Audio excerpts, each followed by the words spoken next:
Hi, Dr. GNA. This is Alex. I've been following your videos for a bit. Been very interested in some of the theories you've put up. You've put forward with regards to World War III. I think it's like, on YouTube, there's only so much you can write that I thought I'd rather put my reply in the video, because really there's a few bits involved that I want you to tell you and see if what's your take on this. You said Assad may have actually carried out the chemical attacks because, as correctly as it may have actually it sounds actually, he would have done it because everyone thought, there's no way this guy's got a death wish, or he's that stupid to do it. Actually, I've been thinking about this, and I thought, no, he's not that crazy. Come on, he's not going to do it. And overnight, I woke up this morning and I thought, actually, there's maybe another way to look at it, which would actually back up that, crazy theory of yours, but which is not that crazy, because in this world, this world is crazy as it is. This world is really crazy.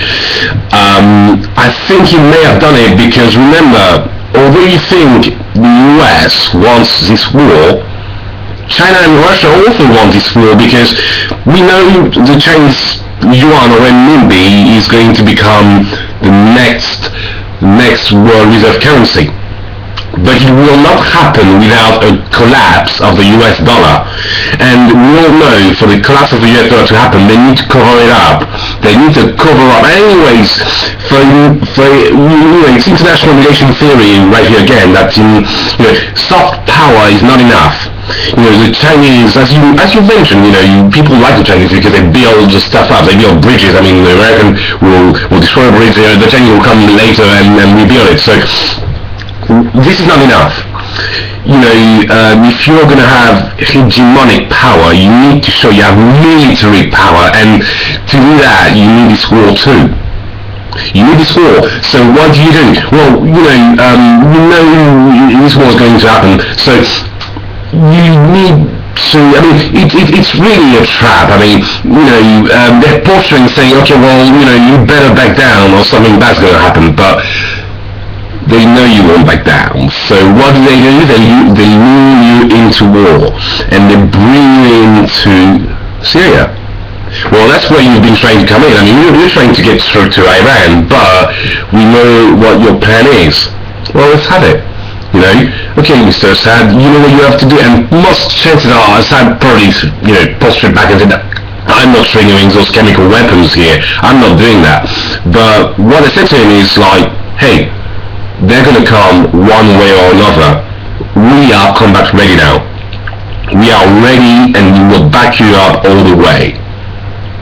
Let's do it now. Why wait? It's a foregone conclusion. They will come. So why wait? You're really against the rebels, and you have our support. Why wait? You know they will come. So maybe let's do it now. Trigger those chemical weapons now. Get them to come after you, because we'll back you up and we're ready to go. There's a theory. Also, I wanted to talk a little bit. I've only got a few more minutes, so I won't be very long. About Israel. The Israelis. They want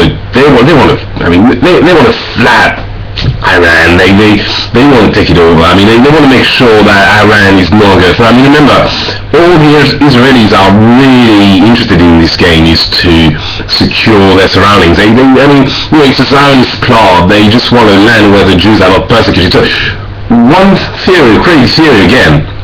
One thing the Israelis realize that Moscow and Beijing. It depends how this is going to turn out. Maybe the US is going to win again, and win again. Yeah, they will win or something, and therefore, being the US usefully holds ground. But if China and Russia, to some extent, not to some extent, but you know what I mean, if they win ground, and with the programmed US economic collapse coming up, the USA won't have the money, they won't have the finance to, fund Israel and also provide military backup, as it were, because you need money to do that. Otherwise, those soldiers, they won't do it for free. Those warships, this is it. Once the dollar collapses and the US goes into, God knows what's going to happen. I know you're in Canada and all, but you gotta watch out, because you say in your videos, Canada, you've got so much natural resources. I wouldn't be so much worried about Chinese, and Russian troops being and trying to come through and seeing it. I think I'd be very worried about the US collapse and them crossing that border and coming and seizing your resources. That's what I'd be very worried about right now. But anyways, you're there, you've got a better view on American politics and developments than I do, because I'm here in Europe, and here in Europe, but they don't tell us much. So, but anyways, Israel, I still think it's a wild card, because they may decide, okay, well, maybe it's in our best interest to be with Russia and China, because they are the new world power. China is going to be they're going to have the new world reserve currency, and therefore they're going to start dictating their agenda around global politics. So, let's negotiate with these guys, and I'm sure the Israelis, the Chinese, as long as they can do their business, and as long as their power won't be challenged, why bother take down Israel? I don't think the Russian will, even if, like you said, during the May, when the Israelis went after in May after Russian missile convoys, even if I don't think for a second Russian personnel was killed, because I think the Mossad and Sal, they programmed their strikes really well.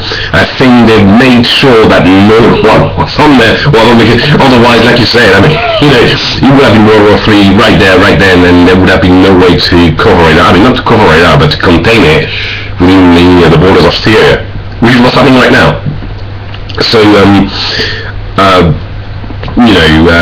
Syria, that's where it's going to start, and this is where things are going to go from bad to worse. So, anyways, I've got to start, I've got to go.